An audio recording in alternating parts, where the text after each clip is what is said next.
Hi everyone. This is a quick video to go over the nature of matter. Uh, and what we mean by that is what do different types of matter look like at the atomic level, all right? And there are three kind of general types. Really, there's a fourth one that we're sort of glossing over for now, which is what metals look like at the atomic level.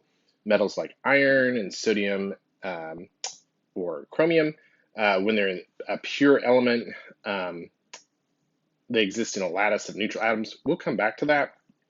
For right now, we're just going to look at, for example, uh, nitrogen, which is a gas at room temperature. It's actually 80% of the air that you're breathing right now. And if you had a magic microscope that could magnify these atoms or the nitrogen gas in the air to a degree that you could see it, you would see that at the atomic level, there are these individual separated groups of two nitrogen atoms.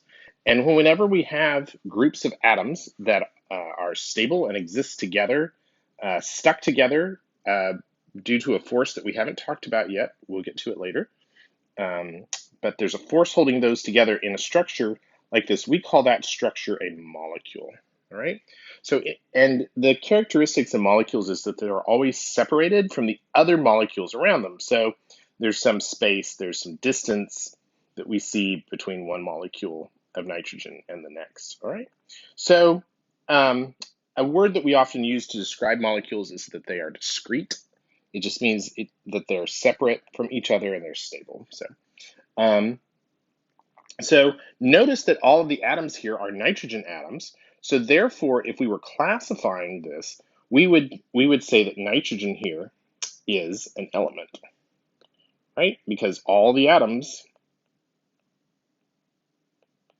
have the same number of protons. All right. If you could see them, you would see that there are 7 protons in the nuclei of each of these atoms. Therefore, because they're all the same element, we would classify this substance as an element. All right. Now we look at this next example here. And again, we see molecules, right? So here's a molecule right here. It is discrete. It is separated from the other molecules around it. It appears to be stable as there appear to be lots of them. So this is also a molecule. All right. That structure is a molecule. Now the whole substance itself contains both nitrogen and hydrogen atoms, and they're in a set ratio. It seems to be 3-to-1, hydrogen to nitrogen. So we're going to classify this as a compound because there are more than one element present, and it's in a set ratio. But they are in the form of molecules, so we're going to call this a molecular compound. All right.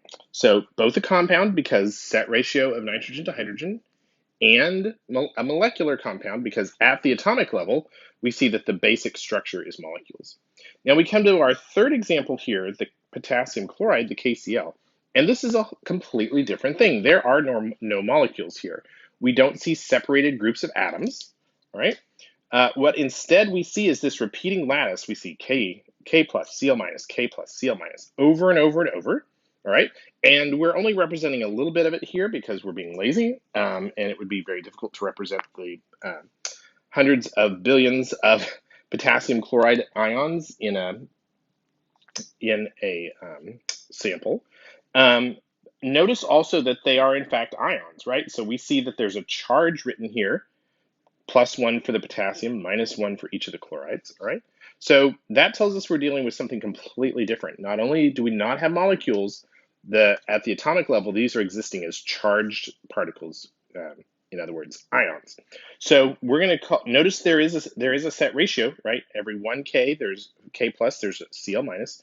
So this is a compound, all right? But it's a completely different compound from NH3. So we're going to call this an ionic compound because it's composed of ions, right? So the key thing here is that the vocabulary gets confusing in part because you have learned this wrong in other classes you've taken before mine, all right? So notice that in both cases of one of the elements I've drawn here and in one of the compounds I've drawn, we have molecules present, right? So the word molecule has nothing to do with the word compound. A lot of times these words are conflated in everyday language and in other coursework you may have had in the past, and we're going to be really careful not to conflate those, all right? A molecule is just this basic atomic level structure, and it tells us nothing about the nature of the substance, whether that substance is an element or whether that substance is a molecular compound. What tells us it's an element is that in the N2 here, all the atoms are nitrogen. In the NH3 here, we have a set ratio of 1 to 3 nitrogen to hydrogen, two different elements in a set ratio. All right. And then also the word molecule, the other reason molecule is not, the word molecule is not associated with compounds is because over here we have an example in the potassium chloride of a compound that contains no molecules.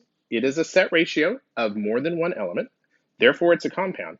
But at the atomic level, there's no discrete, separate, stable molecules. You will never see this thing in nature, a K plus and a Cl minus, separated from another K plus and a Cl minus. We can actually make this happen in the lab for an infinitesimal period of time, but it's not something that's stable in nature. That doesn't exist. So you will find things online that will talk about KCl molecules, and it's all wrong, and you need to avoid it. Okay, so so here we have two different substances that are both compounds, right? So we correctly use the word compounds to describe both of these substances, both the NH3 and the KCl. But only one of them contains molecules at the atomic level, that's the NH3. One of them instead exists as a lattice of ions, that's the KCl, all right? Over here we have an element that has molecules at the atomic level, but all the atoms are members of the same element, so we call the substance an element as well, all right? That is the basics of how we're going to think about these three types. Again, there's a fourth type, which is metals. We'll come back to. These are the ones that we're going to be dealing with for most of this semester. And I hope this helps, and let me know if you have any questions. Thanks for watching.